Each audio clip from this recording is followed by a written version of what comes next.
आगे प्रोसीड करेंगे।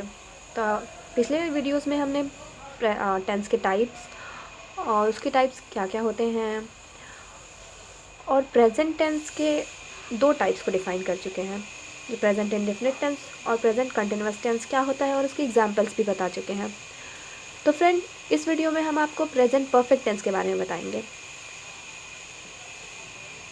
सो friends, present perfect tense क्या होता है? तो इसका कार्य, इस टेंस में कार्य का भूतकाल में शुरू होना तथा भूतकाल में ही पूरा होना पाया जाता है, पर इसके फल का बोध मौजूद रहता है।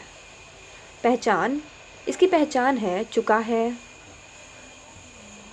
चुकी है, लिया है आदि। सो डिफरेंट हम लिखेंगे पहचान।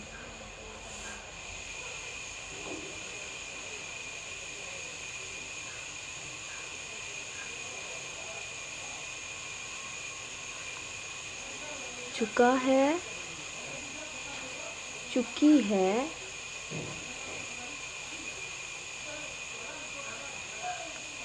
लिया है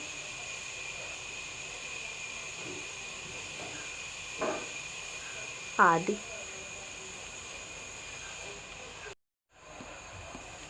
और ऐसे टेंस बनाने के कुछ नियम भी हैं। तो सबसे पहला नियम, ऐसे वाक्यों में एक वचनकर्ता के साथ हैज और अधिक के साथ हैव के बाद क्रिया की तीसरी अवस्था यानी third form of the verb लगाते हैं। हैव एक वचन के साथ और हैव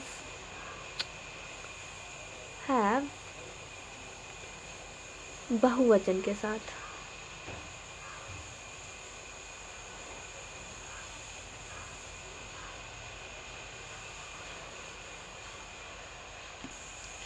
और इन दोनों के को लगाने के बाद हम वर्ब का थर्ड फॉर्म यूज़ करते हैं, यानी जो भी क्रिया दी गई होती है उसका तीसरा। और इसका जो दूसरा रूल है वो ये है कि यदि वाक्य प्रश्नवाचक है तो हैज़ या हैव को वाक्य से प्रारंभ में रखते हैं और अंत में प्रश्नवाचक चिन्ह यानी क्वेश्चन मार्क लगाते हैं, जैसे कि हमने लिखा है। अब हम आते हैं हमारे प्रेजेंट परफेक्ट टेंस के तीसरे रूल पे यानी तीसरे नियम पे। यदि वाक्य नेगेटिव यानी निषेधात्मक है तो नॉट को हैज़ या हैव और क्रिया की तीसरी अवस्था के बीच में लगाते हैं। तो मैं आपको लिख के समझाती हूँ। सो फ्रेंड्स, जैसे कि हमने लिखा, यदि वाक्य नेगेटिव है तो हैज़ या हैव लगाने के बाद हम नॉट लगाते हैं, उसके बाद वर्ब का थर्ड फॉर्म लिखते हैं, यानी जो भी क्रिया है उसका तीसरा फॉर्म। अब हम कुछ एग्जाम्पल्स के द्वारा आपको प्रेजेंट परफेक्ट टेंस और उसके रूल्स को समझाएंगे। तो सबसे पहला एग्जाम्पल, मैंने अपना पाठ याद कर लिया है। तो इसका बनेगा I have learn means verb का थर्ड फॉर्म, जो लर्न होता है उसका थर्ड फॉर्म लर्न होता है, माई लेसन। तो मैं इसको लिख भी देती हूँ। सो फ्रेंड, सबसे पहले हम इसे एग्जाम्पल को कैसे पहचानेंगे कि ये प्रेजेंट परफेक्ट टेंस है। तो मैंने ऊपर बताया था कि इसके लास्ट में लिया है, चुका है, चुकी है आएगा, तो इसमें क्या आया है, लिया है, तो ये प्रेजेंट परफेक्ट टेंस होगा। और इसका जो बनेगा, तो जैसे हमने इसके रूल में बताया, हैज़ या हैव में से कोई एक लगाएंगे, तो हमने लगाया हैव और वर्ब का थर्ड फॉर्म यानी कि लर्न, उसके बाद माई लेसन। सो फ्रेंड्स, ये पहला एग्जाम्पल हमने प्रेजेंट परफेक्ट टेंस के पहले रूल के अकॉर्डिंग लगाया। अब हम बात करेंगे दूसरे रूल की। तो एग्जाम्पल है, क्या मैं अपना पाठ याद नहीं किया है? तो इसका होगा have I not learn my lesson question mark. So friend, जैसे कि हमने इसके दूसरे रूल में देखा कि हैव मतलब जब क्वेश्चन प्रश्नवाचक होता है तो हैव के बाद नॉट लगाते हैं, उसके बाद वर्ब का थर्ड फॉर्म लिखते हैं। तो जैसे इसमें हम देख सकते हैं, have I not learn my lesson. So friends, मैं कुछ और भी एग्जाम्पल आपको करा दूंगी जिससे आपको प्रेजेंट परफेक्ट टेंस समझने में बहुत ही आसानी होगी। जैसे कि उन्होंने अपना पाठ याद कर लिया है। तो इसका होगा they have learn their lesson. एक और एग्जाम्पल, हमने अपना पाठ याद कर लिया है। We have learn our lesson. अब कुछ प्रश्नवाचक के एग्जाम्पल्स, जैसे कि क्या हमने अपना पाठ याद कर लिया है, तो इसका होगा have we learn our lesson और साथ में क्वेश्चन मार्क। एक और एग्जाम्पल, क्या मिनी ने अपना पाठ याद कर लिया है। हैज़ मिनी नॉट याद नहीं किया है। Has mini not learned her lesson और उसके बाद क्वेश्चन मार्क। सो अब हम आते हैं इसके नेक्स्ट प्रेजेंट टेंस के नेक्स्ट टाइप पे, प्रेजेंट परफेक्ट कंटिन्यूअस टेंस के बारे में। तो हम बात करेंगे present perfect continuous tense. Present perfect continuous tense के कार्य, पहचान और इसके बनाने के नियम को जानेंगे। तो सबसे पहला इसका कार्य। इस टेंस में कार्य पूर्व समय से जारी रहना पाया जाता है और इसकी पहचान होती है अंत में प्राय रहा है, रही है, रहे हैं आदि आते हैं। और इसे बनाने के जो नियम है यानी कि इसके रूल्स, तो सबसे पहला रूल, प्रेजेंट कंटिन्यूअस की तरह इस टेंस के वाक्यों की रचना होती है, परंतु सहायक क्रिया इज, एम, आर के स्थान पर हैज़ बीन, हैव बीन का प्रयोग होता है।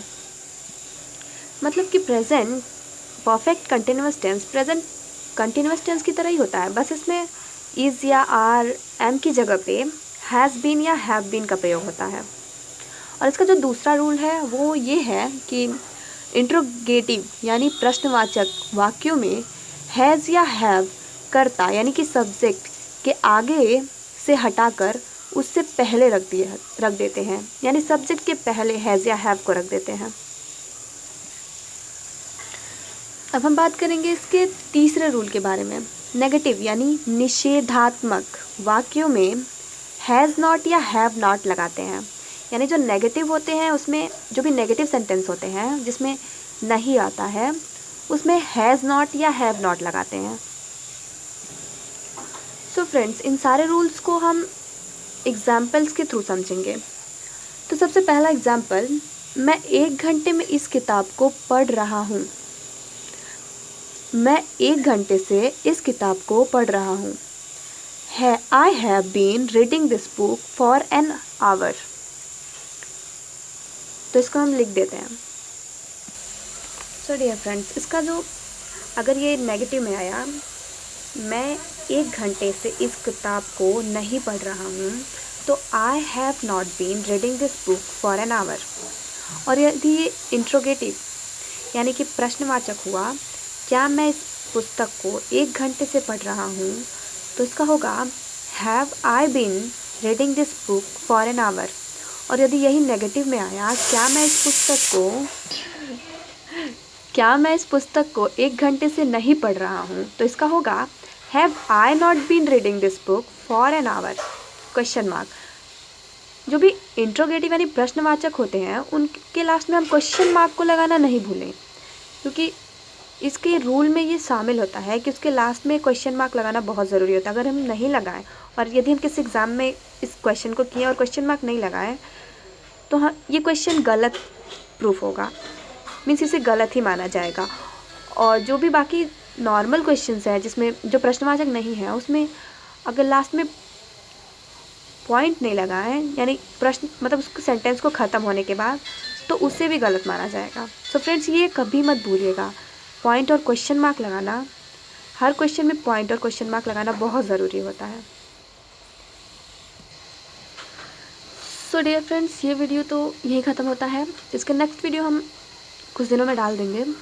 इसके बाद हम डालेंगे use of some auxiliary verbs of present tense.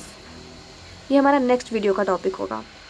और अगर आपको मेरा वीडियो पसंद आए तो इसे लाइक सब्सक्राइब ज़रूर कर दें। फ्रेंड्स, इस वीडियो के लास्ट में मैं आप सभी को एक थॉट शेयर करना चाहूँगी जो कि जॉर्ज वॉशिंगटन कार्वे ने कहा है, education is the key to unlock the golden door of the freedom.